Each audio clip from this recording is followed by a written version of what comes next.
And welcome back to the Today with Tally podcast, folks. We have a great show in store for you today. This is a little different than what we're used to.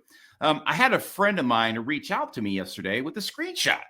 He goes, check this story out. It was about a veteran who was just found guilty on what the accusations are, is basically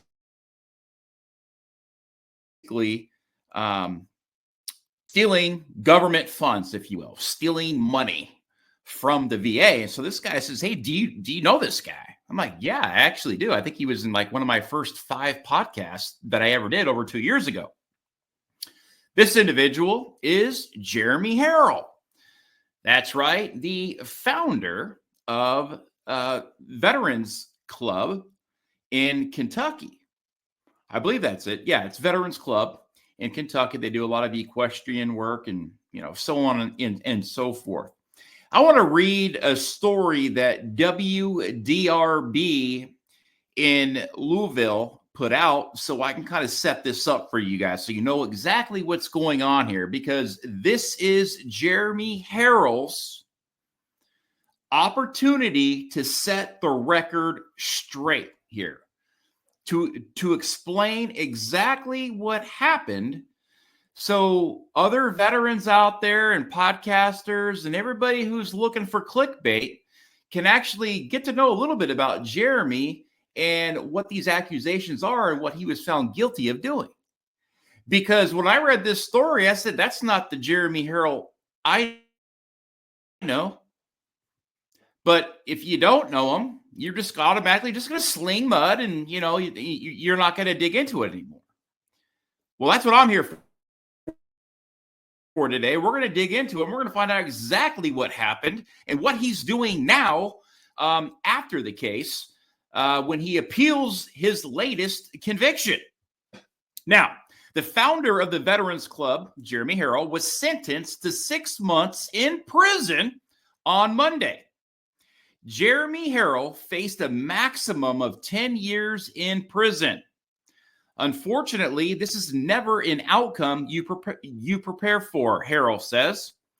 But I feel like I have been treated fairly throughout the process.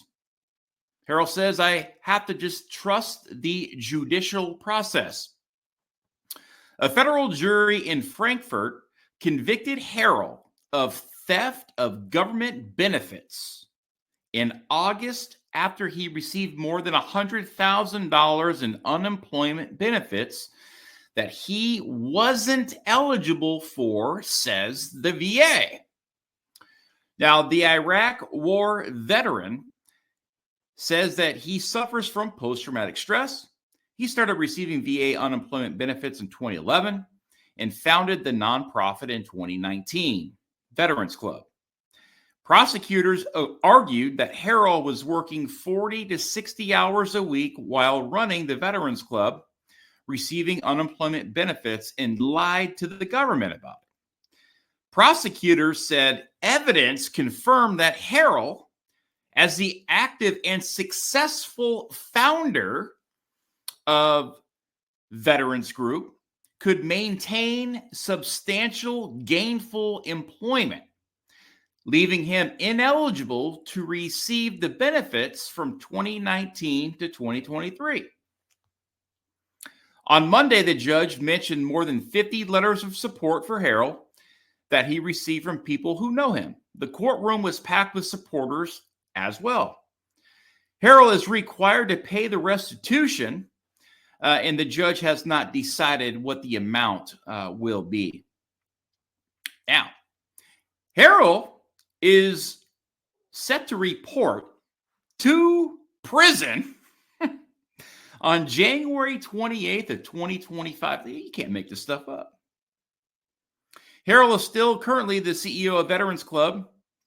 He said the board will discuss the future leadership of the nonprofit in the coming days. Harrell would go on to say, and I quote, "It will not impact it in any negative way. All it will do is make me want to do it that much more.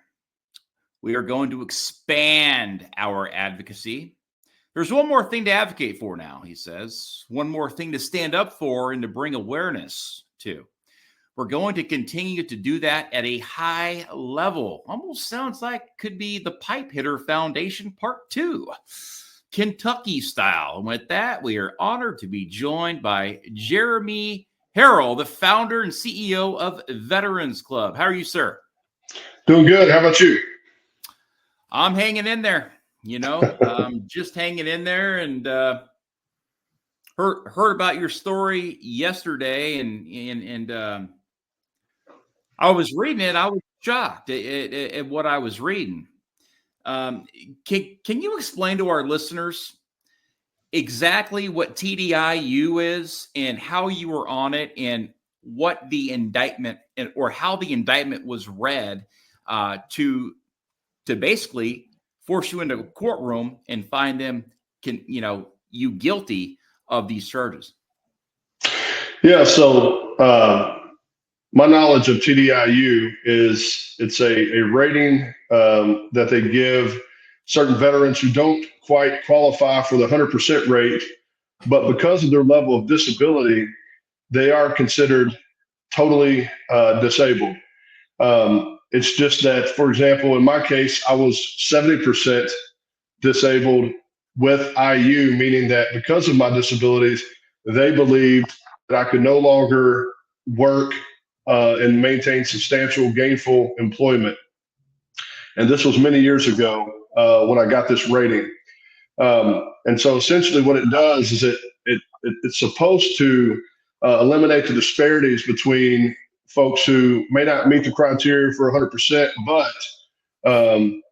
but can't work because of their service-connected disabilities.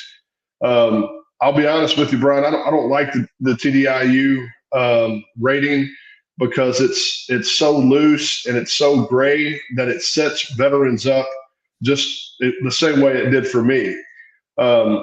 There's no real policy on what you can and can't do on TDIU except for you can't maintain a job and make over the poverty limit as far as money goes, but you can actually work up into the poverty limit, which depends on the state that you live in. But apparently they don't like you to volunteer either, which is how I found myself in this predicament. Is I simply wanted to use the time that I had because of this rating to go out and help other veterans who were struggling the way that I am, and to be productive and to be a community ambassador, if you will, versus sit on the couch with a pistol in my mouth and a bunch of empty liquor bottles on the table. And unfortunately, that's the stigma a lot of times with veterans who are considered 100% or unemployable, and that's simply not the case. And so I decided to go out and try to do some good, and apparently that's frowned upon. And essentially, that's what led me to this indictment. I think there's more to it, and we can unpack that as we continue to go into the podcast. But ultimately, they feel like because I can run a nonprofit, that I could work. But the difference is it's not just me running a nonprofit. We are governed by a board of directors. We also have an advisory board. We also have paid employees, and we have a substantial amount of volunteers. My role within the organization essentially was the face of the organization, the promoter and the connector and the networker. And I don't think being able to do that has any impact on whether or not you're disabled.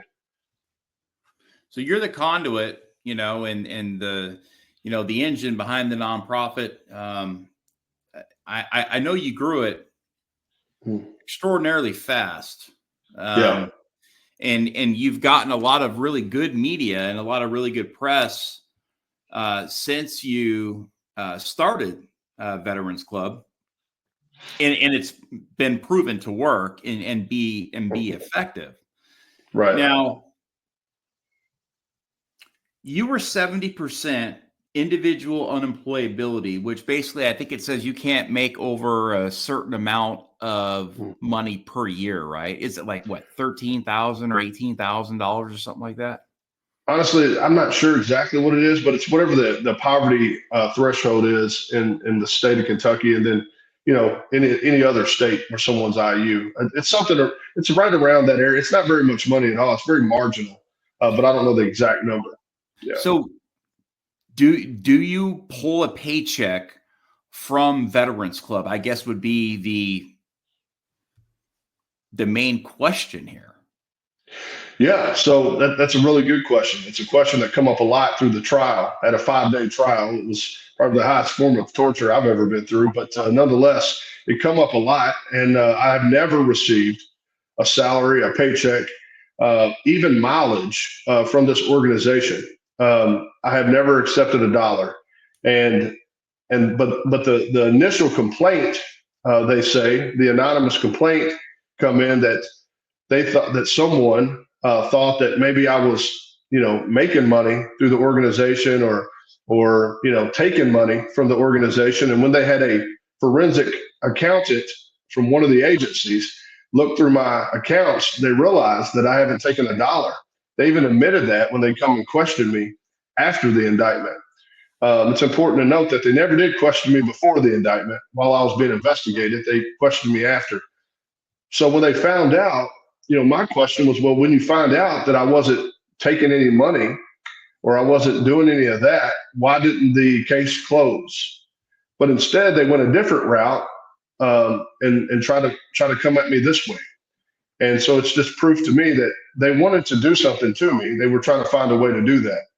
But no, I've never taken a salary from this organization since, in fact, before we were actually a nonprofit, I did this kind of volunteering for about 2 years, and I put my own money. I would say upwards of $12,000 to $13,000 of my own money, helping people until we become a nonprofit and can raise money. So I've given money, I've never received any.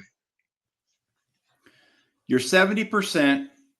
You're living on individual unemployability that puts you at 100% permanent in total. However, you're at the 70 because they say that you cannot hold gainful employment because of your post-traumatic stress and other service-related conditions.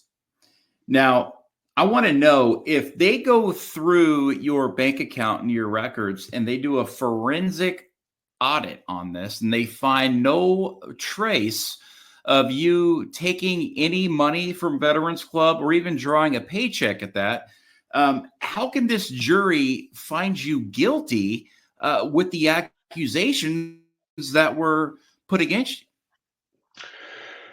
you? Brian, that's the $1 million question. To be honest, it's a question we all have. My legal team, my family, my friends, folks who support me all over the country. There was so much doubt and there was so much proof that I didn't do this crime. It should have been a no-brainer. And I can explain a lot of that. I will say when they say that they get a jury of your peers, that's very misleading. So basically what it is, it's a bunch of folks who are registered to vote, but it doesn't necessarily mean that they're your peers in the way that they have same experiences or any knowledge of what you do or what it's like to run a nonprofit. They don't know the disability process. And that put me at a huge disadvantage. I mean, when the actual VA rater that rated my claim got up on the stand, he had been working with the VA since 2009. And he even admitted that there are still things that he doesn't know, that him and his colleagues often make mistakes. And so the court expected the jury, who are civilians, to know to learn the VA disability process within 5 days, and it's just impossible.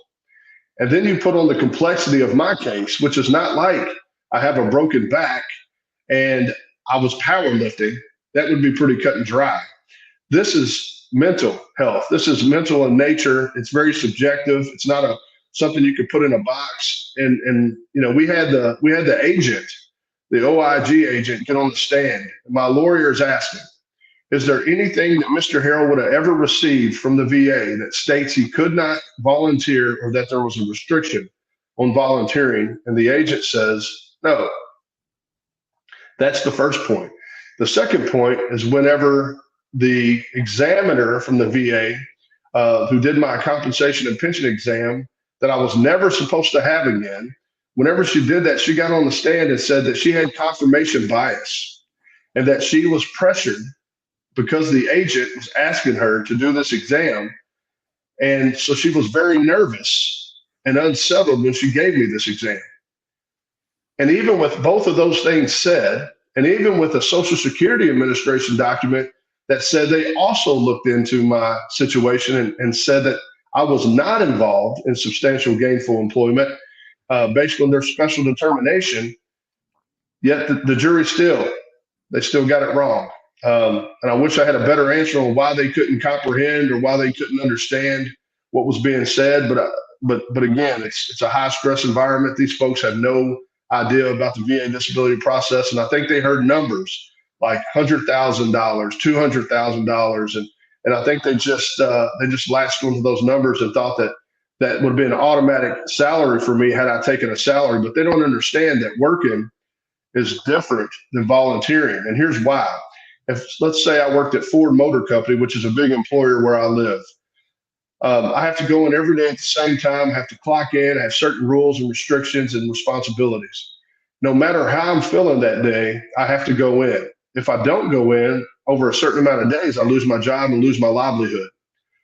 Well, at Veterans Club, I hired a guy who does all the day-to-day and all the operational stuff. If I didn't feel like I could do anything for the organization, I didn't.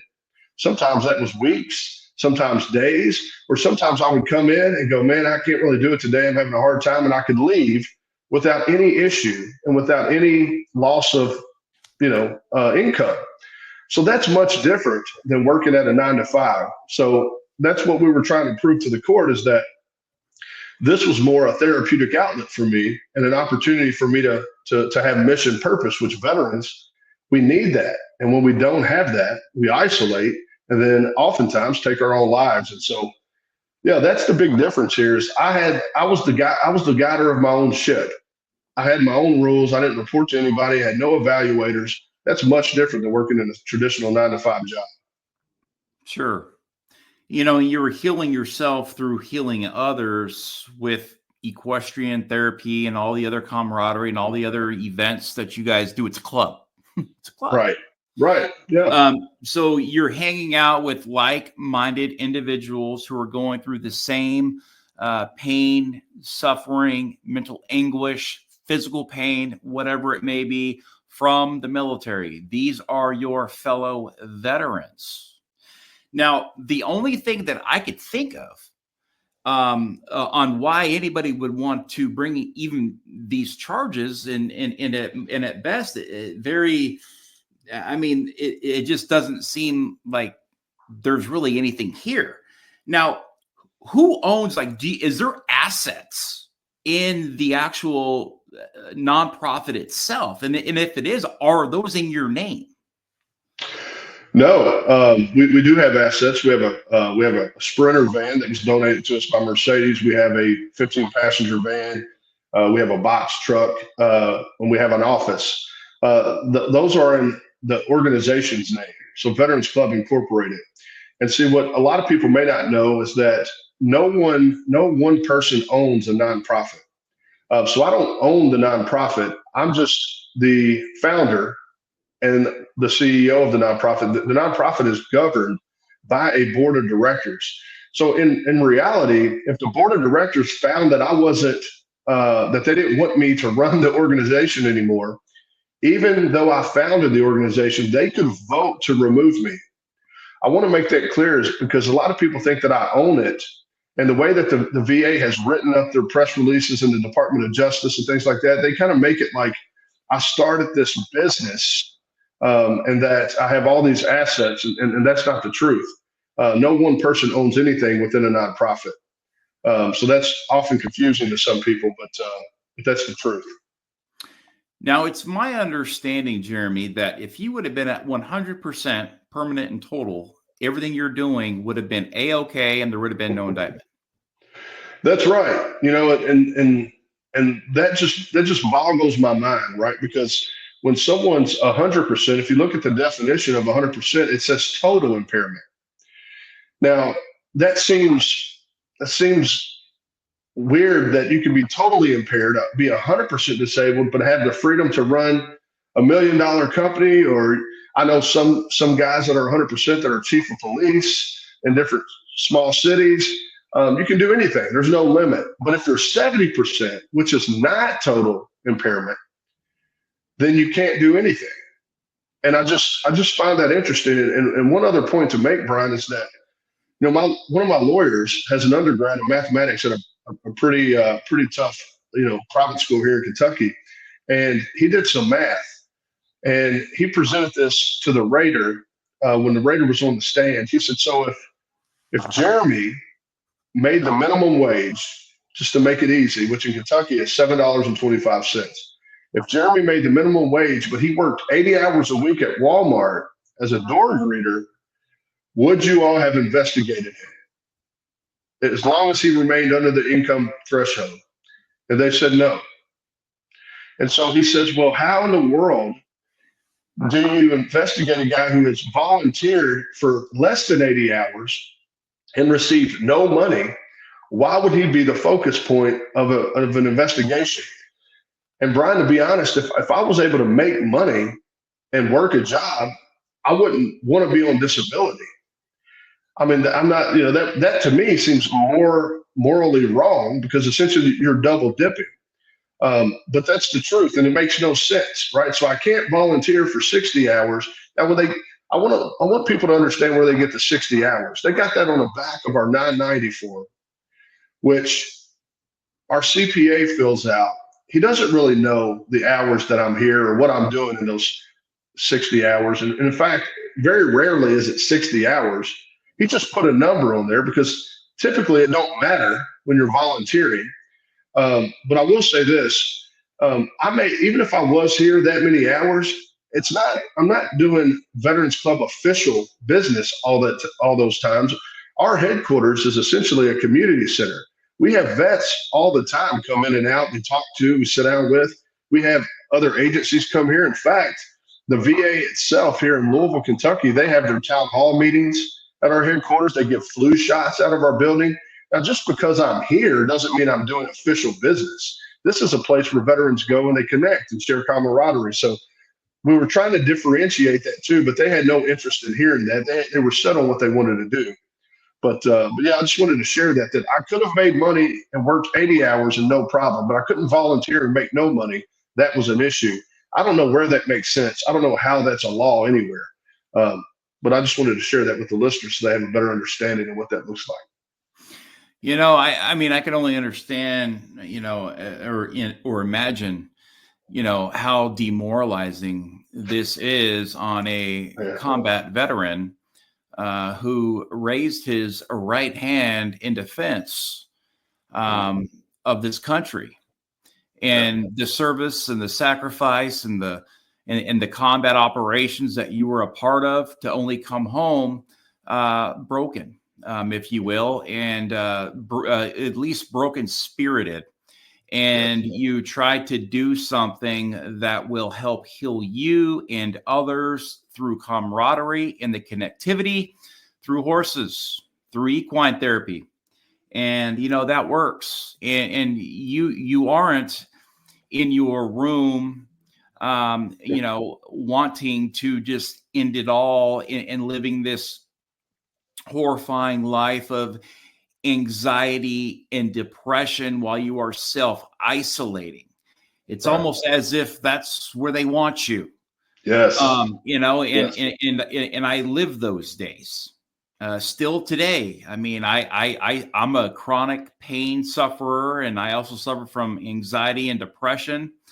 But after so many years in my room and me losing my livelihood due to no fault of my own through VA medical malpractice, and then having to turn around and fight for the good of the country so it didn't happen again to any other veterans, and it's a system that is stacked against the veteran.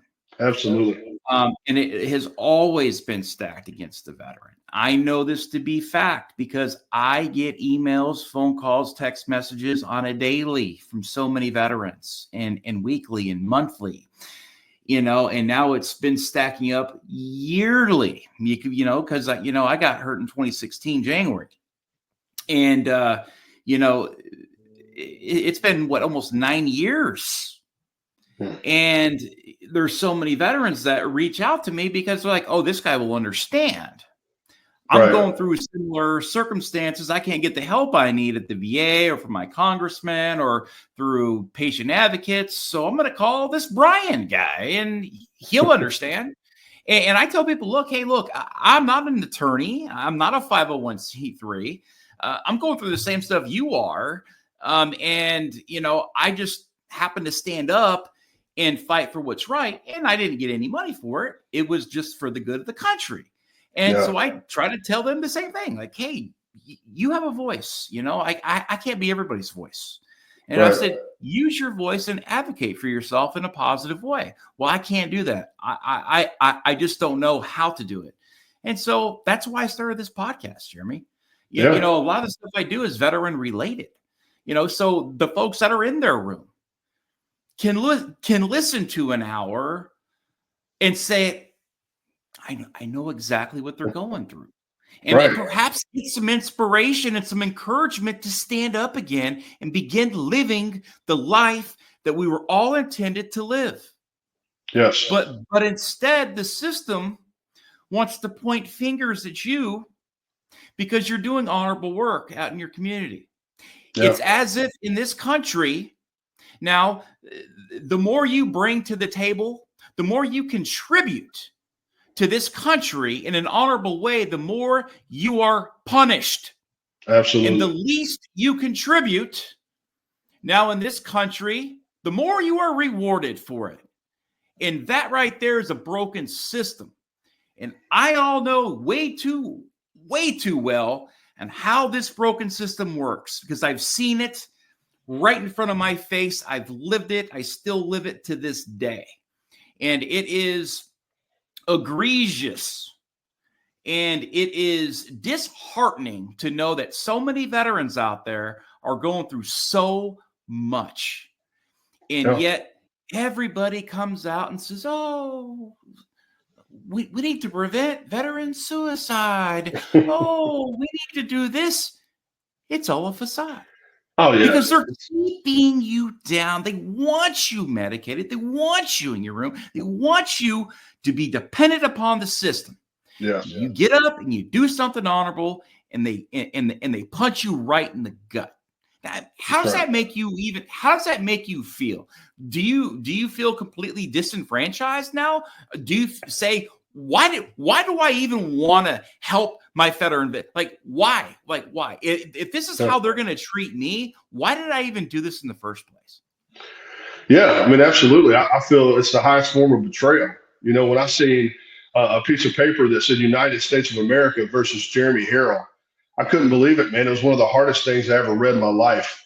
Like, how could that be? How could a man who served honorably both on our soil and in Iraq and other foreign soil and come home, even in my own struggles, continue to help others who continue to serve this country? How in the world could I be looked at as an enemy of the United States? It just blew me away. And how can you be a convicted felon for helping others without any expectation of anything in return? And the reality is, Brian, like you said, I was that guy that was stuck in my basement, and I've been prescribed over 20 medications, and this come out in trial too, since going to the VA since 2009, 20 medications for psych alone, and none of it ever worked. In fact, it either didn't work or it created other side effects. It created other problems.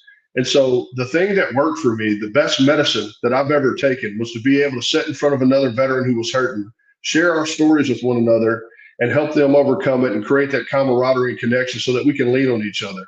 And that happened one veteran at a time. And then we just blew up.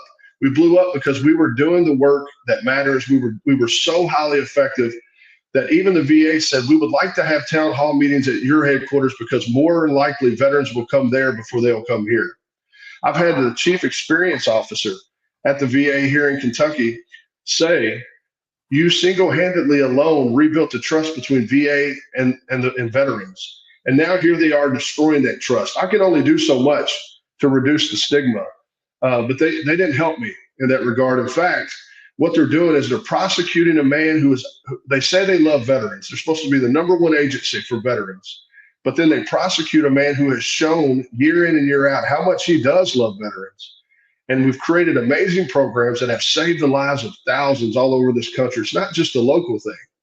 But I think that's the problem, Brian, to your point. I think once you get to a certain level of success and you start exposing the truth, right? You start really advocating, people don't like that. It's very threatening. Essentially, they can look at me as, oh, this guy's hurting our business. He's actually helping veterans heal and overcome and not have to rely on pharmaceuticals and go to therapy 3 times a week. He's actually creating solutions where they can have a prosperous life and thrive. And that's bad for business, right? And I believe oftentimes that the VA is set on veterans taking their own lives. I mean, that's a lot of cost saving, right? As long as 22 veterans are taking their own lives, they don't have to pay out those benefits. And if I'm out there advocating, and one thing about me is there's a lot of advocates that, like you said, that advocate until it becomes uncomfortable or it becomes personal, and then they back off. I've risked and I've lost everything to do this, but I'll tell you, I don't do it for the people at the VA. I do it for the veteran that sits in front of me, that cares, the veteran who really needs help, who really wants to get better, who's really looking for guidance. And I don't want to give up on those veterans. And then there's the other veterans in our community who really just want to target and attack other veterans. I don't understand it. We learn in boot camp right away that we can't be individuals. We learn that we have to work as a team, but yet out here, we feel like it's helping each other as a competitive sport. You have these veterans who want to hate on other veterans. I'll never understand that. I mean, a little bit of that has happened. And I think, even the agent that investigated me is an Army veteran, right? So just to put that in perspective, but the reality is for guys like you, guys like me who want to make a difference, we are a threat, man. And, but that's also validation that we need to keep going.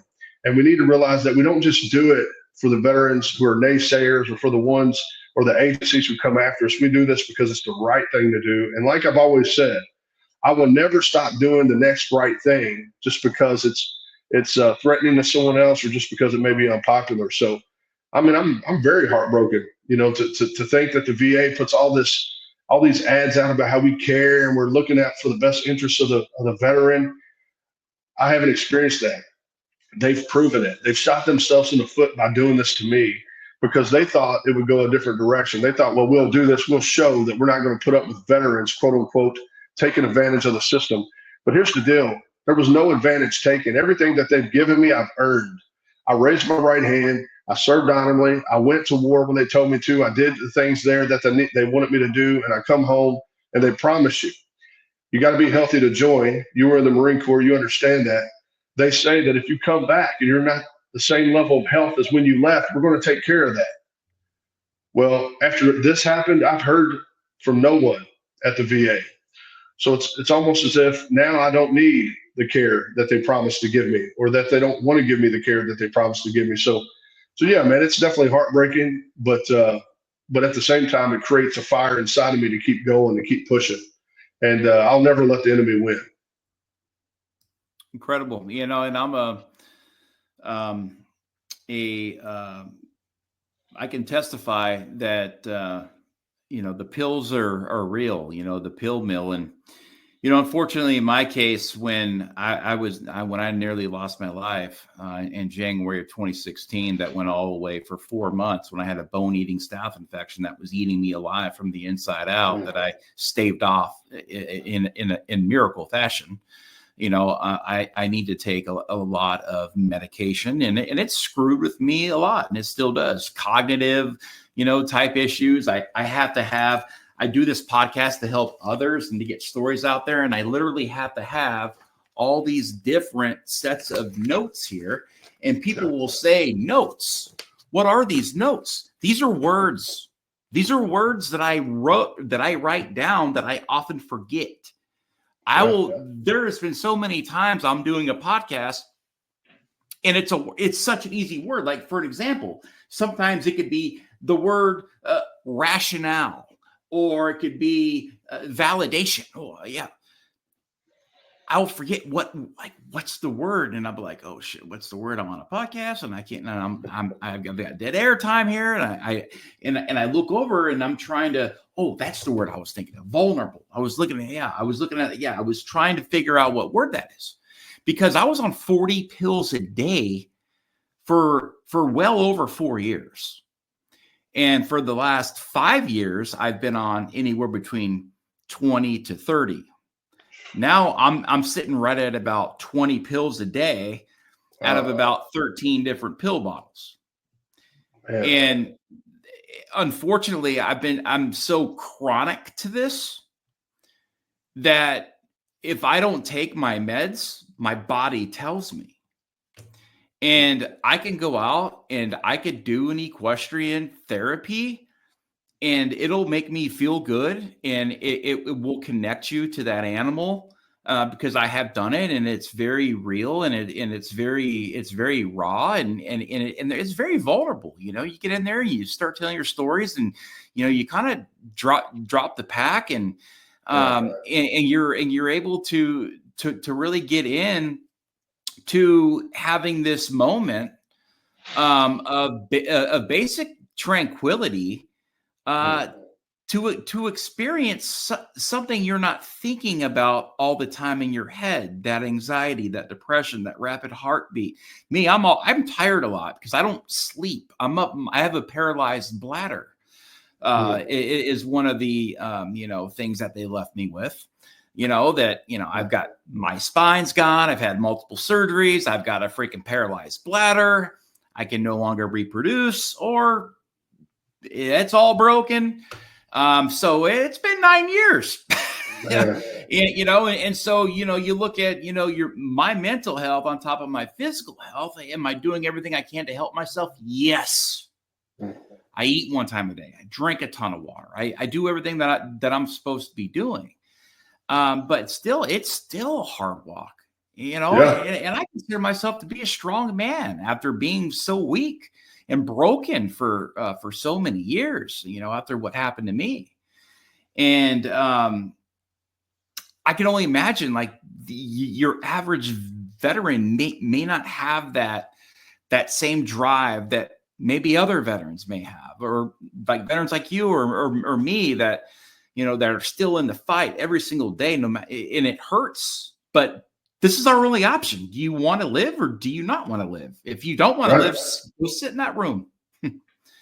and you will live a daunting life, of mental anguish. And it's not, and I've got kids that are looking up to me and their father as their, as their hero, and it's like, man, I just can't live in my room anymore, even though I go in there a lot, because that's where, that's my space, where sometimes I just want to be alone.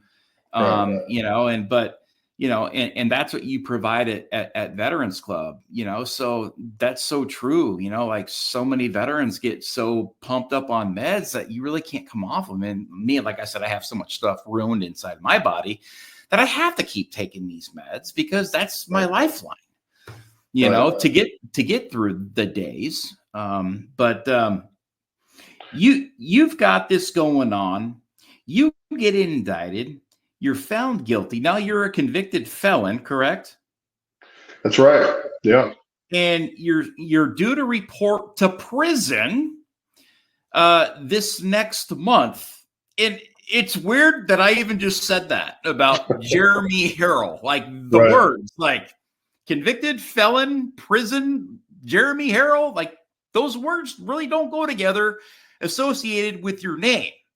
Right. Now, you have had an excellent reputation in your town, as well as the state of Kentucky, really, with the media. Yeah. They come out and they do stories on you all the time. You are a contributor to their programs. If there's ever a veteran event going on, if there's ever any veteran crisis, if there's anything really veteran related, you are their expert. And you have sat in on panels on TV there. You're in your local media. And then I go and I read some of these local media stories, and it's as if they're not really even painting a realistic picture here on exactly what happened and how everything has unfolded. Do you feel some sort of betrayal from the same folks that were always calling you out, and you were always, there to help, with the lending hand, support other veterans, do this and do that, for them to just put out like that news story I read. And that's why I wanted to read it, because they make you look like a fraudster. And I went on to YouTube yesterday after somebody, told me this, and I watched the podcast, and I'm like, man, I've got to call Jeremy because you don't deserve, in my opinion, from what I know about your case, you don't deserve to be treated the way you were being treated. What are the core values in the military? Honor, courage, commitment, right? And again, you got that betrayal there, you know, and kids are going to hear your story. Mm-hmm. You know what they're going to say? Why would I want to join the military? Absolutely. Kids see my story. Why would I want to join the military? Dude, I don't want to go through that at the VA when I get out. It's not, I mean, look, that's not a very good advertising billboard to have when you see what happens to so many veterans when they get out. Now, I want to know how you feel about the whole media situation. Yeah, man, I have so many feelings about that. I mean, what made it hard is that I wasn't really able to tell my side of the story for over a year for legal reasons. And the only thing that they had to run with was what they were hearing from the DOJ and from court. So that put me at a disadvantage there. And then the only time I really was able to kind of communicate with them was that first interview that you have in front of you with WDRB. The thing about that people need to know about media is there are people who take what they say to heart. The reality is, what makes media sensationalized is usually negative stories, some sort of controversy, some sort of I gotcha moment, and things like that. And intentionally, that's what leads. But the problem, my issue is that you're right, Brian. I would do 2 or 3 stories a week about the things we were doing. And there are reporters out there who have Emmy Awards from doing the stories that we produced. But the reason why I'm not extremely mad about that is because I know who I am, right? And really, 99.9% of people out there support me. They can see through this. They understand that this was a targeted thing. It was basically what it looks like to me is a PR stunt.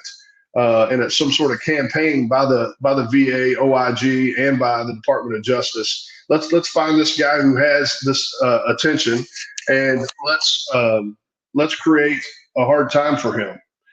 And that's exactly what happened. But yeah, they need to report the truth. That's a fact, and that's what I've been doing here lately through podcasting, through other interviews, is just creating an opportunity to tell my side of the story. I guess it's such a fear for the VA OIG that they put out an actual email from their organization telling the story of my case. I've never seen that from the VA OIG. I've been getting VA emails since 2008. I've never seen one about a case like or any kind of case from the OIG, but they put mine out there just as recent as a couple of days ago, because they know that what they did is not right. I believe that. I believe they just try to use it as a campaign to tell veterans, to discourage veterans for getting their benefits. But the media has done me a disservice.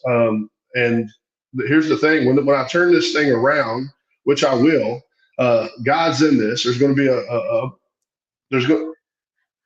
hold on one second, man.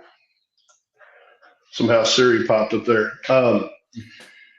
Yeah. So as far as the media goes, they have done me a disservice, and that's why it's important to have platforms like yours, right? Podcasts to allow guests to come on and tell their stories without any motive or any editing to make it look like a certain agenda. But it is disheartening, right? Because these folks that report, they know who I am. They've been around. I've become friends with these people, or at least I thought I was. But I just got to look past it. I got to continue to do what I know is right. Um, and a lot of these allegations, Brian, as far as the case goes, the VA, OIG, and the Department of Justice, they keep using false statements, right? They keep saying that Jeremy made false statements. Jeremy lied. Well, here's the deal. There's an actual federal charge, a criminal charge, if you lie to a government official. I have not been charged with false statements. Why? Because I haven't lied, and they are not able to get in my head and really understand what I'm thinking, why I'm thinking it, of how I feel, what's true. But they keep leaning on that to try to create this narrative that I'm not a person of integrity.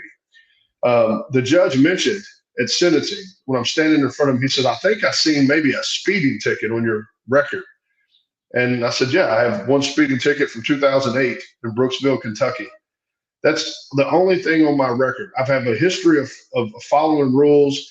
I've created an advisory team just to keep me within the rails as I begin to grow and begun to be a subject matter expert on veteran issues.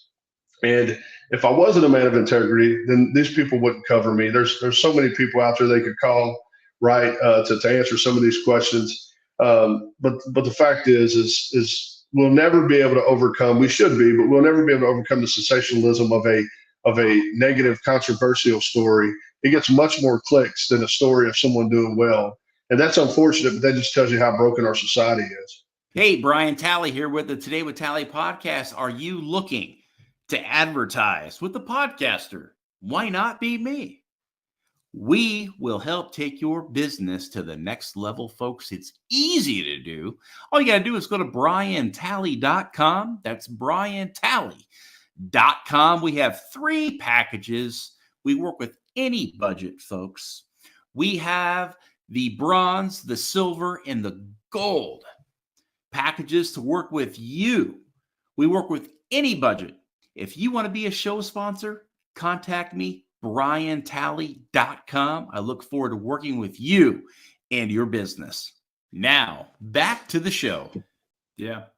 I see a lot of veterans eating their own on YouTube for, or on social media, just to rile up the veteran base. It's all basically special operations guys, all basically, talking about other special operations guys and just giving a lot of their negative opinions on different veterans. If you didn't do their job, you're not a real, soldier or Marine or airman or sailor or whatever it may be. It's like the veteran community, I thought, was supposed to be like a veteran community. I mean, that's the veteran community I'm part of, is, helping your fellow veterans and, trying to have a positive platform that people can come to and, learn and grow and educate and seek that knowledge to make their lives better. Yeah. From other people that are broken. Right. I mean, yeah. The brokenhearted will, sometimes heal the brokenhearted, and if they don't, well, that's where sometimes a Superman needs to come into play. And that could be a man with no cape. That could be a Jeremy Harrell who's there with the lifeline that says, come on into Veterans Club and let me lead the way. I still suffer, but guess what? We could suffer together and we can get through it. You're not alone. And that right there, is worth all its weight in gold. Now, do you think that this could have been a fellow veteran hit job? Somebody that could be in the same type of industry that you're in, that is drawing a paycheck and could be a for-profit company or even a nonprofit, and that they're drawing a pretty hefty paycheck, to say, we're going to take this guy out because he is our competition. What are your thoughts on that? Yeah, Brian, I think that is a huge aspect of this case. Is I have heard many things over the course of years about people wondering why does Jeremy get all the exposure? Why does he get all the recognition? How come he keeps winning all these awards? blah, blah, blah, blah, blah. And to be honest, all that stuff is just a side effect of success. That just comes with it. It ain't the reason I do what I do. The reason why I do what I do is because I've been that veteran in the basement, wanting to die every day. And it's a god awful feeling. And I just felt like we couldn't depend on the government to help these people. Someone had to step up who understood. And that's essentially what I did. Now, the success that comes with it, that's a side effect of that. It's a side effect of being committed to helping veterans and not just saying it. See, a lot of veterans out there, they want to say, "Oh, I'm for veterans. I'll do anything for my fellow vet." Mm-hmm. Well, let me just tell you this. Since this happened to me, I haven't had any veteran organization reach out to me. What does that tell you? All these organizations that say, "Hey, we're here for vets in need," and of course, I've lost so much. I have so much, legal fees and debt, and lost over $4,000 a month in income. I mean, there's so much that has been lost, and no one has checked on me. And this just reminds me of why we continue to have to function. And I think that's why veterans hate me. They hate me because I do exactly what I say I do, and I do it not 9 to 5. I do it whenever the need is there. We can't, veteran issues and veteran needs, they don't happen between 9 and 5, Monday through Friday, right? It's oftentimes late at night or on the weekends or on a holiday when they're needed the most. And I've always made myself available because I'm committed to what I do. And a lot of veterans don't like that because they want to just dabble. They want to do enough just to be able to say they help, but they don't want to do too much that puts them in an uncomfortable situation. But I'm not that guy. And so I guess they feel like if they somehow get me out of the game, they could do less and still look good because they're not so insecure about how they feel about the way that I operate. In the guy's video that you've seen on the Veterans Info Tap page on YouTube, I actually reached out to him after you sent me that video, and we're scheduled to do a video tomorrow together to clear the air. Yeah. Because I told him, I said, man, I love that you try to share information with veterans, but this story is misleading. And I told him some of the facts, some of the same things that I'm telling everyone here today. And he's like, "Oh, okay, man. Well, let's get together and do a video so I can fix that." And I respect him for that. But we also got to acknowledge we shouldn't comment on a case or a person or another veteran without knowing all the facts, right? I mean, I think we should. I think that's the respect within the community that we should have for each other. Our goal shouldn't be to beat down a veteran. Our goal should be to lift up another veteran. And I've walked that walk, man. And some people don't like it because, again, they feel insecure about what they won't do, what they're not committed to doing. And so they believe that, hey, if we get this guy out of the way, we won't look so bad. And I think that's a large part of this. And it's unfortunate because I've always been a big collaborator. I've always tried to collaborate with other organizations. I'm not trying to push people out of the way. I'm not trying to steal their mission or anything like that. In fact, I worked so hard volunteering that I wish that I could come in one day and not be needed. I wish the VA could do their job and the government could do their job and take care of these veterans, but they can't. So I went at this every day as if I was trying to be put out of business. It was never about paying high salaries. It was never about fame. It was never about any of the things that some of these folks want. Because let's face it, there's a lot of veterans out there that want fame, right? They just want to try to make a name for themselves and be one of those celeb vets. That's never been the goal for me. I've just been really wanting to do what I've done, and that's help and save the lives of thousands of veterans and their family members. And that's where we have a lot in common. Walking halls of Congress for years and years and having to draft your own legislation to protect the rights of veterans for all 20 million veterans in this country. It's not an easy walk, especially when you're highly medicated and you got to take breaks every 10 minutes and sit down because you're getting hit with neuropathy so hard, or a panic attack or whatever else that may ensue, but you're in there fighting for the good of the country, doing the job of Congress, doing the job of the VA, doing the job of unelected bureaucrats, again, that are here to hold the veteran community down. And they want to know why we have 22 veterans a day or more taking their own lives. Commercials there, donate $18 a month, donate $25 a month. It's become a joke. It has become a joke. And you want to know why? It's because of good, reputable 501c3s are getting destroyed for doing good deeds, for volunteering, for making yourself available. And I know you are a man of God. You are a man of faith. I do believe that that's probably what's helped get you through this. And making yourself available, dude, that's biblical, man. Like, exactly. The Bible.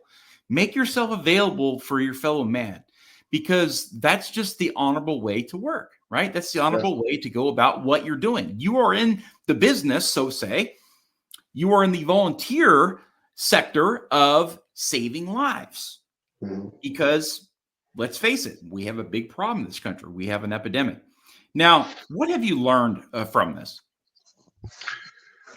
So I've learned that, well, there's so many things, but one thing that I've learned is that, sometimes validation that you're on the right path is when you are attacked, right? And from a spiritual perspective, because you're right, I am a man of God, and even when I stood before the judge, I looked the judge in the eye. He gave me an opportunity to talk. He was really interested in hearing from me.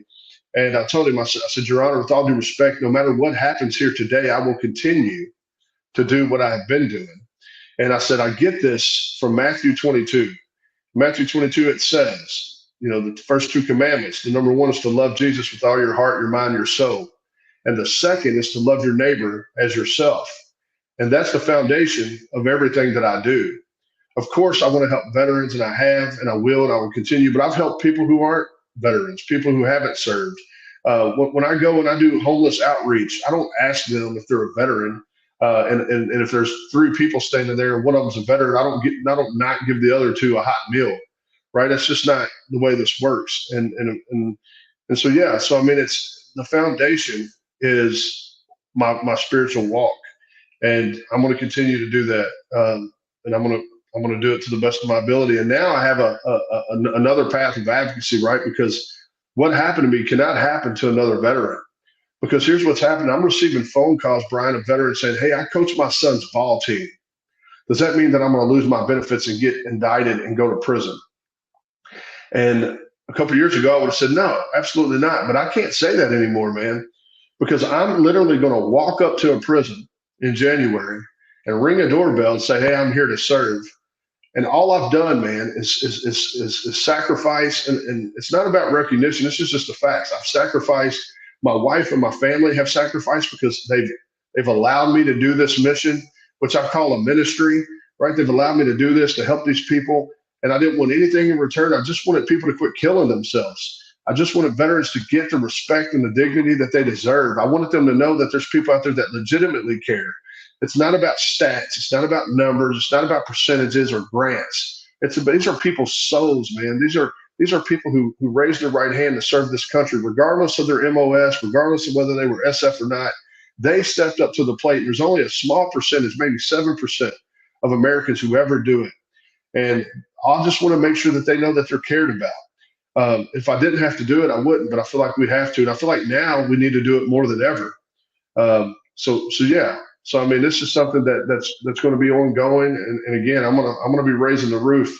I'm going to be going to Washington. I'm going to be going to our state capitals. I'm going to be talking to legislators. We got to do better. This can't be the reward of a veteran who is broken, who is trying to heal, and who is trying to help others heal at the same time.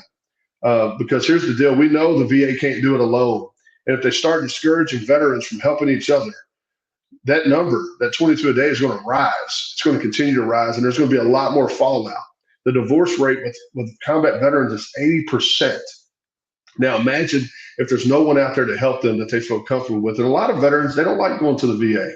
They don't feel like the VA understands, or they feel like they can't trust them. I don't even go to the VA for mental health anymore because I feel like I can't trust them.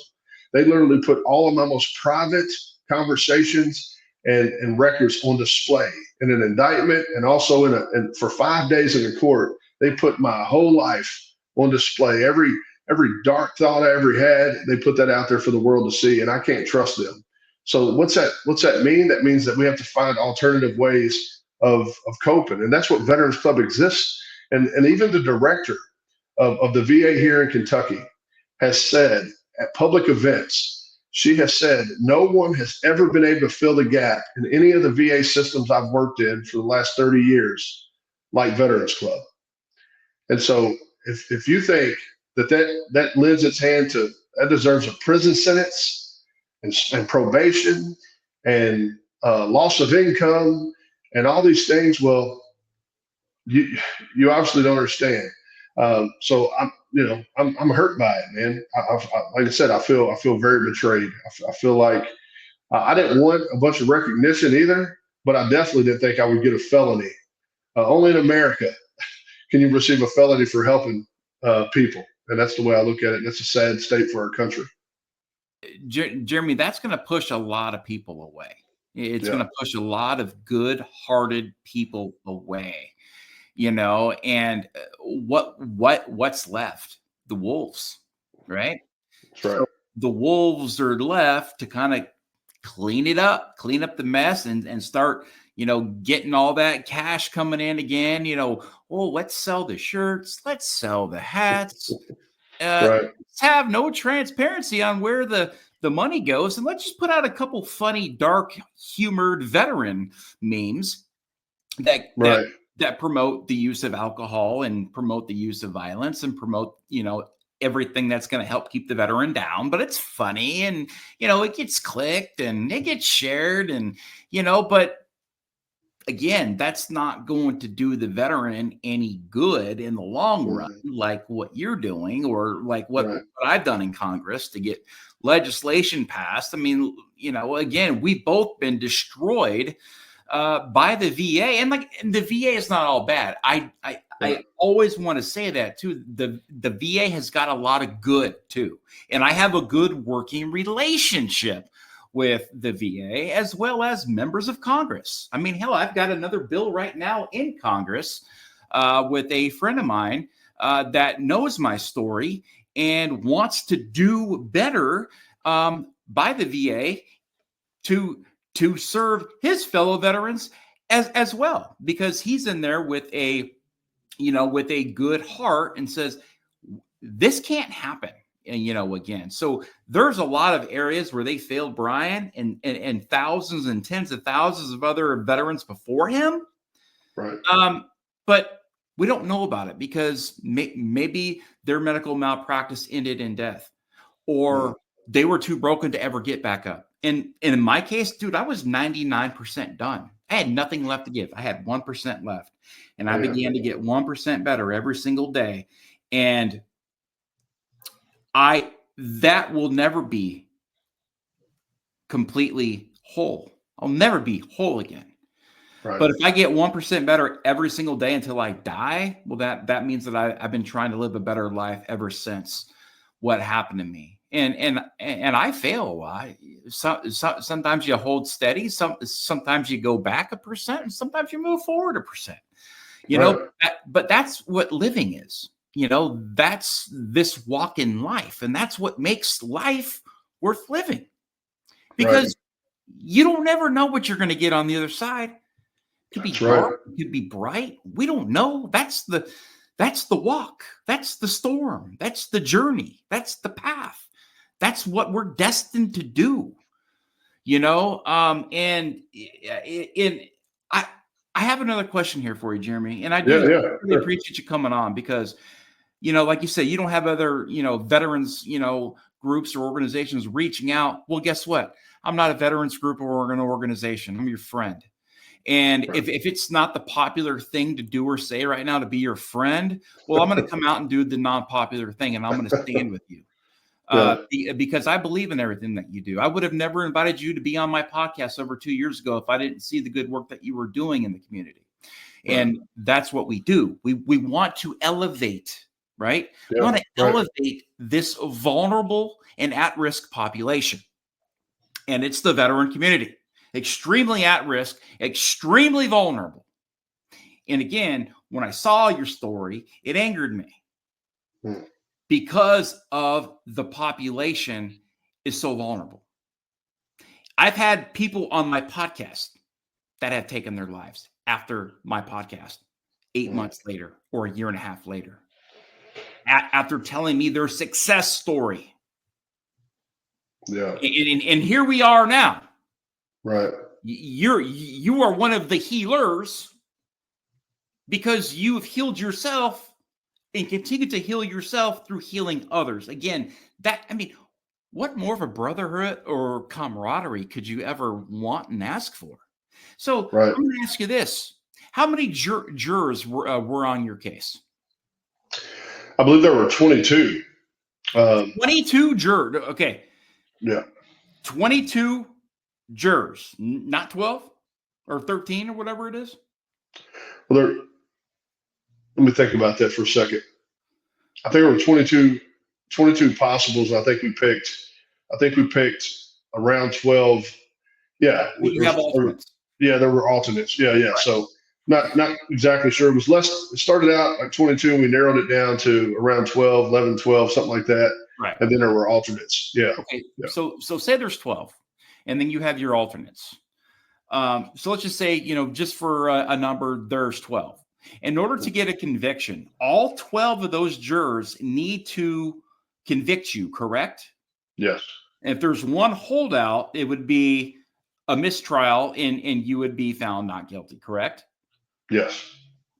With all the witness testimony that you had, with a positive forensic audit that you had stated that had happened, and all of your other testimony from the folks that work with you and that you have helped heal and are continuing to heal at Veterans Club, all stood up on your behalf to give witness expert testimony on you and the character of Jeremy Harrell.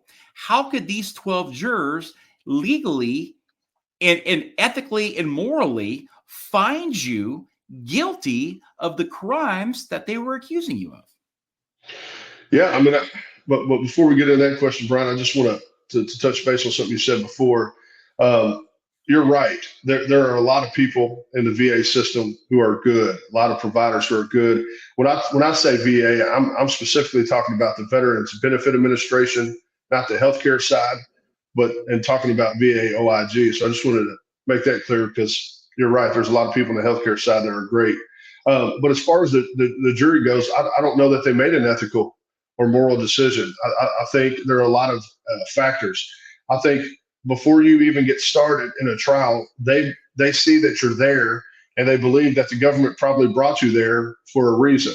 So you're already at a disadvantage. And then, 5 days, 8 hours a day of listening to testimony after testimony after testimony and not understanding any of it because, again, they had no experience in what we were discussing. They had no subject matter expertise in any of it. And then, here it is Friday, right? Later in the day, they've been there all week. I'm sure their family members are wanting them to be home so they can go to Uncle Bobby's for the weekend or something like that. They go back there and they make a decision. And I don't know how that went. I have some doubts that it was a clean process, but I will say this. When they come back, there were jurors who were crying about the verdict that they were getting ready to hand over. And to me, that doesn't show me that everybody was confident in the decision they were making. There was some emotion behind the decision. And I don't know how to unpack that. I just know that it doesn't make sense to me. If you have all those people who are confident in the decision they're making, I don't expect them to be visibly upset about it. But there were many jurors who were visibly upset about the decision that was made. And I want people to know this, that there is a thing in the federal court system called a Rule 29. And that's something the judge can deny right away or not. And here's what that means.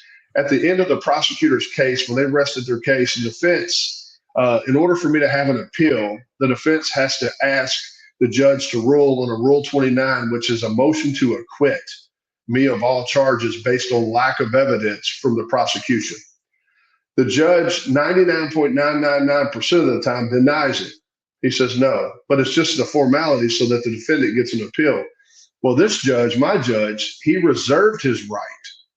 He said, I'm going to reserve my right to rule on this motion 29 so that I can make a decision even after the jury's verdict. I thought that was really telling for a judge to do that. He obviously seen something that didn't sit well with him throughout this case. And he held on to that decision until October, which was 2 months after the trial. And then ultimately, for reasons unknown, I'm sure because of the controversy it would have caused, he didn't go forward with granting the 29. But we can't act like there wasn't some discrepancy or some doubt that made the judge want to do that. So this is just a weird case. There's never been another like it in regards to my exact case. Sure, there's been cases of veterans who say they have back issues, and on Instagram they're powerlifting influencers. That's a cut and dry case of fraud right there. I have no issues with that. But this was about mental health, and there is no way that anybody can prove everything that's going on in my head. They can't prove how I feel, why I feel it, and what occurs when I do feel it. But yet they tried to do that in court, and I just feel like they basically had a bias that said if Jeremy can be successful, if he can be a guy that the news talks to, if he can be considered a subject matter expert, then he can't be this disabled. And that's not medical evidence. That's an opinion. And for them to say that the opinion of the OIG agent and his comprehensive report being more persuasive, whatever they mean by that, than the actual PTSD clinic team lead, who was my actual therapist, he wrote a letter that said, I am right where I need to be rating wise. They ignored his letter, wouldn't let him testify on my behalf, just because some law enforcement OIG agent who has no mental health training determines he thinks that, oh, this guy can talk to the news, he must be okay. That's not medical evidence. And I want to be clear for some of the folks before we finish. 51 providers at the VA over the course of just the last 4 years have said the same thing about me, and even outside agencies. 2 days before I was served paperwork saying that I was indicted, I had just come back from a 2-week inpatient treatment at Emory University Brain Center in Atlanta, Georgia, where I did 41 therapy sessions in 2 weeks. I had just got back on that Friday, come to the headquarters on Monday to catch up with our director of operations, and they come in the door with these allegations. So the only thing that would have kept me from being unemployable was a change in condition in which I didn't have, or a change in employment in which I didn't have. But yet, because I was a subject matter expert and they saw me on Fox and they saw me in documentaries, they just assumed, oh, well, this guy can't be disabled and do that. But you can be disabled and smart. You can be disabled and be able to be an advocate because you're telling your own story. The #1 public speaker in America has no arms and no legs. Would they look at him and say, oh, well, he's not disabled? No. So why are they doing it to me? Now, have you collected any Social Security at all? Yeah. So under the Social Security's, they had this, I don't know if they still call it that, but they had this Wounded Warrior program. So I've collected Social Security, and see, they do periodic reevaluations. Social Security did not prosecute me. In fact, they wrote a letter, and I can share that special determination letter, the same time frame that I was being investigated by this VA OIG agent, that said, we know that Jeremy Harrell is the founder and CEO of Veterans Club Incorporated, and we know that he helps veterans, but we do not believe that he is involved in substantial gainful activity. Therefore, they did not prosecute me, but the VA did. Now, I don't know about you, but that seems a little odd to me. Usually when these things happen, both agencies, if you go back and you Google some of the cases, both agencies prosecute together. They didn't, because they didn't believe that I was doing anything fraudulent by volunteering and helping my fellow brothers and sisters in arms. Yeah. You have a federal prosecutor. The first call I would make would be to another federal agency, the Social Security Administration, and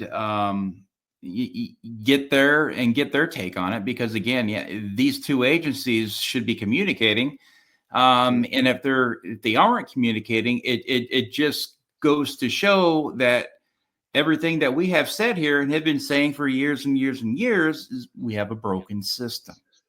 We have a broken system, and who fixes it? Guys like us, Right.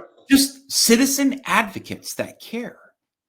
And again, this pushes good people away. Yeah. Pushes good people away. Well, check And this that's out, why, man. and that's why it was important for me to get a hold of you Yeah. and to invite you back, because I do believe that you have the right to tell your side of the story that that hasn't been told in a way that's deserving of you and your character, Right. and the work that you have done for years in this successful club that we call Veterans Club. Yeah. Now, I've got just a few more questions here, and then I promise I'll let you go. This is just it's just very demoralizing, and right now you are the walking, talking definition of what a moral injury is. Oh, absolutely. Yeah. And yeah, I mean, we literally had a man's life, livelihood, and reputation hanging in the balance.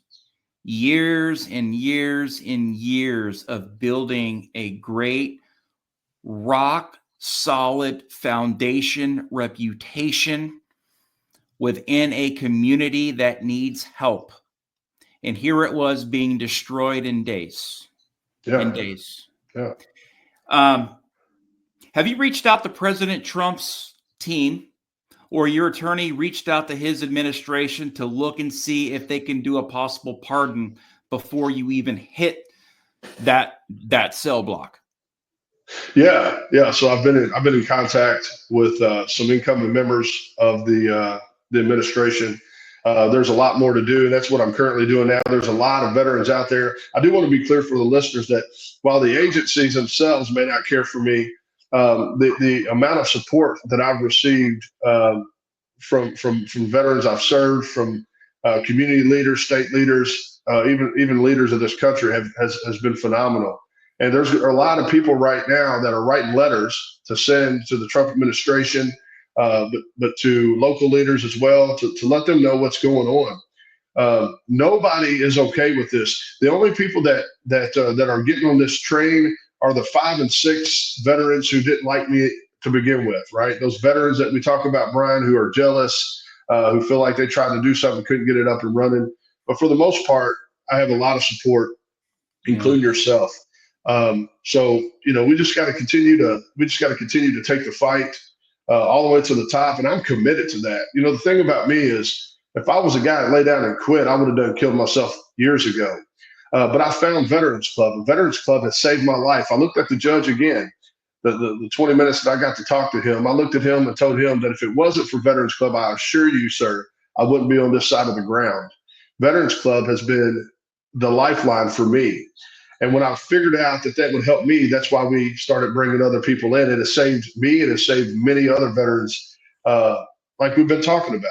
But yeah, I mean, we just got to keep fighting. And one thing about me is again, I don't lay down. In fact, the VA OIG, they put out a report today, or a couple of days ago. They put out an email about my case. That's something I'm going to address a little later. That should tell the listeners something. For them to feel like they have to do a mass email of my particular case, which they don't do, to try to get their message across, they are in fear of the truth. And the truth is that I did this because I care about people. I did this because it helped me. I had no interest in trying to enrich myself. And let's face it, I'm a smart man. If I wanted to try to enrich myself, it wouldn't be through the VA disability system. Nobody I know that gets disability through the VA is wealthy. That's not the way to gain wealth. And if I was going to risk catching a felony and catching prison time, I would done something much more lucrative. But that's never been the case, man. So yeah, so what people can do now is to continue to make sure people know the truth, and that's what I've told you here today. And just to make sure that we're advocating that this doesn't happen to someone else. And if you're a veteran out there who's on IU and you're nervous, well, you should be. I wish you didn't have to be, but you should be, because now that the way it looks is if they can do this to me, It's just showing you all that they can do it to you. It's kind of the same of what Trump said. If they want to get to you, but they're just going through him first. And I feel like that's a little bit of what's happening to me too, as someone who's out front, someone who's out in the public. They feel like if they can do this to me and it brings all this awareness, then they can do it to you. So you need to be careful. Yeah. Tip of the spear. Yeah. Have you reached out to Eddie Gallagher? He's been on this program, and I've got some, pretty solid connections, to him with the Pipe Foundation, which is his organization now that he has founded to fight military injustice, both in the military, active, and veteran side. Have you reached out to the Pipe Hitter Foundation? I have reached out, and I think it's a general mailbox. If you have an easier way to reach them directly, it'd be helpful. I do know that if they heard this story, they'd want to talk about that. So I have reached out, but I've only had the generic kind of info email. I'm sure they get a ton of messages, but yeah, I definitely would love to talk to them. I've talked to some folks at the ACLJ, the American Center for Law and Justice, Constitutional Law, the Jay Sukalo Show. I'm reaching out to anybody who sees this injustice, who can help me get over that. Because again, if they do it to me, they'll continue to do it to other veterans. It's just bigger than me. The cause is greater than I. I just happen to be the guy willing to kind of take it on the chin. But yeah, so any organizations, anybody that listens to this who work in this justice involved genre and you do things in that way, you want to reach out, I'd love to talk to you, but we got to get this in front of the right people so we can make sure this doesn't happen twice.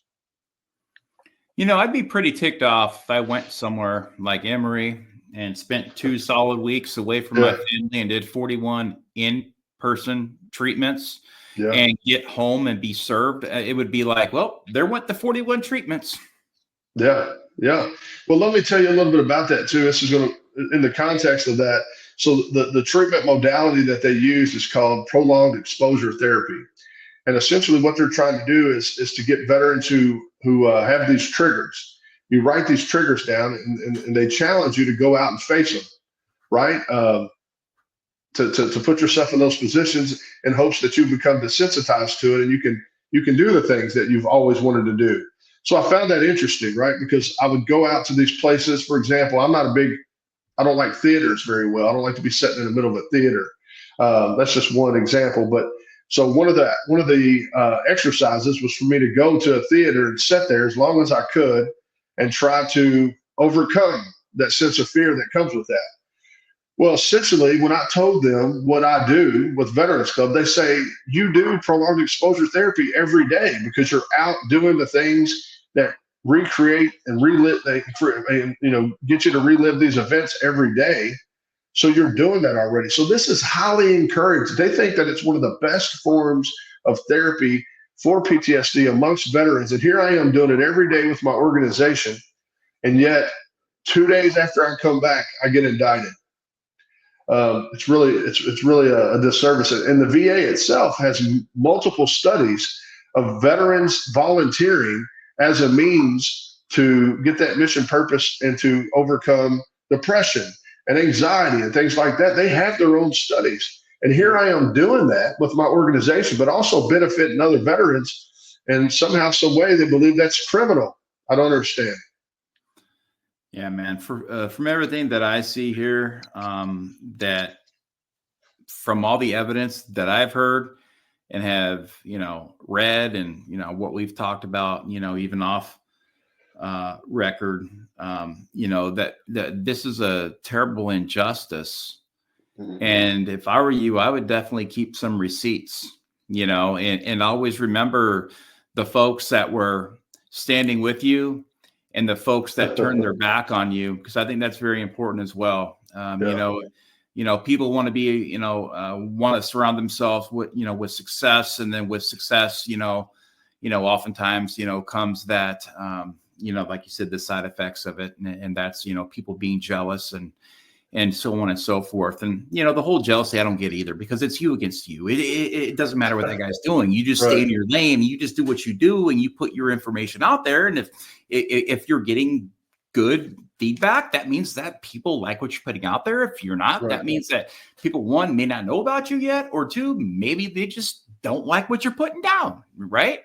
And so that, you know, unfortunately, in this day and age, you know, it takes 30 seconds to ruin a man's credibility and character. So I do apologize on behalf of the United States of America, because I think you deserve an apology. And I hope that you can at least get a pardon considered.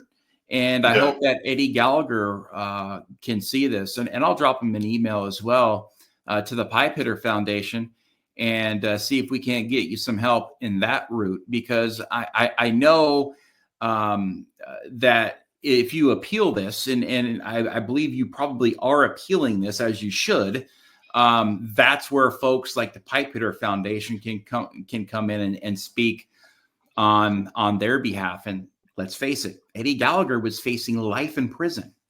Yeah.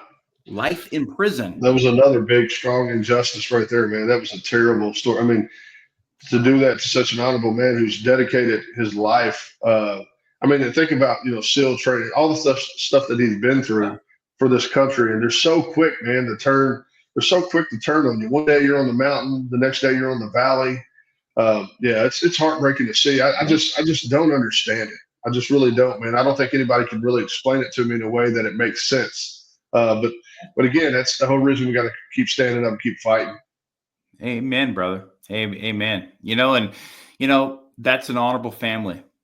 His son, I believe now, is in the military. And, you know, that says a lot about that family, that they could put him through hell and he will still advocate for his bloodline, his son, to join the military. And, you know, and again, that says a lot right there, man. That says a lot. That's what kind of man he really is, right? Not the one they try to describe him as, but the one he really is. And, you know, a lot of his issue come from jealous other SEALs who were jealous, other SEALs who didn't like him, right? Who wanted to who end his career. How do we do that? How do we talk about brotherhood more than any other genre of people in the world, but yet we have less of it? I don't understand it. Brotherhood is not kicking each other when they're down. It's not turning their back or being two-faced or any of that, man. It's about standing up for each other. It's about, if I can't stand up, I need two guys to come help me up, right? That's what it's about. And man, if we don't get back to that, we're going to be in a bad way. Because I thought, when I first initially joined the military, I thought, well, we lead the nation in camaraderie and brotherhood. And now I would say we're probably at the lowest we've ever been, because again, it's like this pissing contest, and I don't understand it. We all wear the uniform, we all have the name tape, right? And we all do our best. That's all we can ask for. And so anyway, I could go on about that all day, man, but I think you understand too. Yeah. Yeah, I do. I see it quite often, and it's disheartening, you know, and I stay away from it. You know, I stay away from it. I do, you know, I'm not a professional podcaster, right? I started this just like, hey, you know, and I've grown over the last 2.5 years into, like, you know, writing things down. So I'm a better, a message, you know, sender, you know, storyteller, or whatever it may be, you know, to better myself, to get my mind thinking again, and not just, you know, getting, you know, so like cognitively just drained. You know, I'm trying to, like, okay, like, this is good. This is therapeutic. I could do this for, you know, for an hour, you know, every, you know, 4 or 5 days, or I could do it for 2 hours in a week, or whatever it may be. And that's going to make me feel better. But what am I doing? I'm putting myself in my same vulnerable, at risk, body. And I'm going to say the same thing, this prolonged exposure therapy, right? Because I mean, I've been through it all, and I still am in it. It's something that is just never going to go away. I mean, I feel my pain every day, my blood. When you have to cap yourself because your belly's going to explode, because none of that stuff works. But it takes 45 minutes to go to the bathroom. If you don't cap yourself, And oftentimes I just wait the 45 minutes for it to just drip out and drip out. I mean, I'm reminded every single day of this nightmare that I've lived. So Right. I know these nightmares are real. Yeah. And stories like you are real, and the injustice is not fair. And that's why I said, I'm going to call Harrell. We need to reconnect anyways. Yeah. And Yeah. I've always respected what you've done. I know you've reached out to me even like during like some of my weakest and most vulnerable times and needs. You're like, hey man, like, dude, I see you went through all this stuff and now you're like trying to lose weight and stuff, dude. Like, dude, hey man, like, give me some encouragement. And I'm like, you're okay, a fighter, man. great, and that means a lot to me too. Like, hey, somebody noticed, and so I've noticed you over the years, and again, I respect the hell out of you and what you do and the lives that you've saved. I appreciate that, man. It means a lot to me. I have the same mutual respect for you, man. You're a fighter. This is why you're continuing to fight. You could have easily laid down and every day you get up, you put your best foot forward. You try to do all that you can for people, man. And you're my kind of people. But they're becoming fewer and fewer of us, but we just got to stick together. And collectively, we can make a difference and make an impact. But man, you inspire me all the time. I see things that you post. I kind of follow you on social media because we live so far apart. But man, I'm always rooting for you. I'm always Team Brian Talley. So just know that. Right on, man. Well, listen, thank you so much for joining us today. Yeah, buddy. And I wish you nothing but the best moving forward. Why don't you stand by here? I'm going to go ahead and I'm going to wrap the show up, and I'll be right back with you here. I just need to grab my notes so I can finish the show. All right, cool. I'll see you in a second. All right, folks. Well, there you have it. Mr. Jeremy Harrell. Pretty wild story there. And again, I believe it's a pure injustice, and it could be a jealousy factor. It could be a lot of things. And, it's a shame. It's a shame that this is where we're at now. Let's save lives. Let's help the veterans, right? Well, is it just, are they just empty words now? Is that where we're at now? Just all these empty words from empty suits that are trying to tell you everything that they think is real, and just keep gaslighting everybody. And yeah. And then you got somebody that's putting in the work, that's having results-based nonprofit, saving lives, right? That's the mission. Save lives. Too good of a volunteer? Perhaps.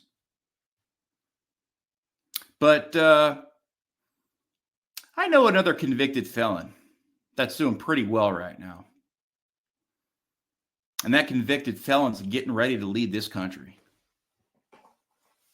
to greatness, unlike what we've ever seen before in the United States of America. And I do have hope, and I believe in America. As Eddie Gallagher, it's not the folks, the 1, 2s, and 3s that are in your way. You cannot look at this country because there's 3 or 4 people that are destroying you with the name tape of America on their chest. It's the blood that's been shed in this nation for nearly 250 years. It's these battles that have been won from sea to shining sea and abroad for generations upon generations. It's the bloodlines. It's the honor, the courage, commitment, duty, country, service, sacrifice. That is who we are. And that is what we will defend. And when you raise that right hand in defense of this nation and make that promise to uphold and defend the Constitution of the United States of America, so help me and us, God, that's exactly what we're going to do. And that oath does not expire.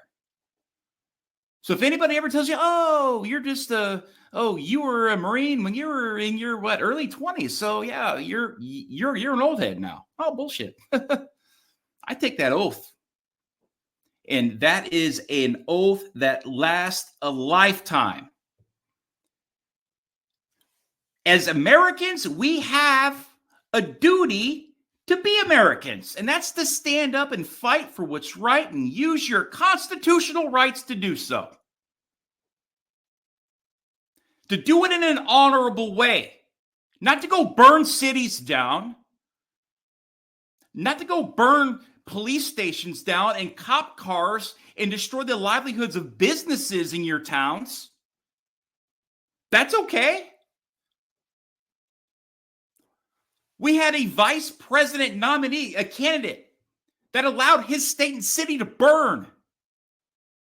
His wife said, "Oh, I'm going to open the windows because I love the smell of this injustice." That's okay. You can do that here. But heaven forbid you go out there and you go above and beyond and create something that is going to save lives and not even draw a paycheck. And not even draw a paycheck. That's working for the good of the country, folks. And we must never forget that. And everything that this man's going through right now could happen to you too. And it's BS. And it needs to stop. It needs to stop now. And if Jeremy wants help drafting legislation to bring it forward in this next Congress, say when. Because I'm on board. Folks, don't forget to like, share, and subscribe to the program. It has never been easier to listen to this podcast. We're on Facebook, Spotify, YouTube, Amazon Music. We're on iHeartRadio. We're on X. Simply search Today with Tally. And it will populate for you. And go ahead and give us that like, follow, and subscribe. Also learn more about me and my personal story, and even perhaps get my new book over at briantally.com. That's briantally.com. Same thing, I think that's going to be happening to Harrell. I didn't choose this job. It chose me. God gives us all missions in life. And we're all tested. Battle tested, battle hardened. Yes, we are. But when God puts that in your lap, in your life, are you going to answer that call to service? Because we're all called to do something. Will you answer the call when you are called upon? And that's what you need to ask yourself. And that's where we are going to end today's show. Folks, Merry Christmas. Happy New Year. And until next time, for the Today with Tally podcast, this is Brian Tally. Good night. Semper Fi. God bless.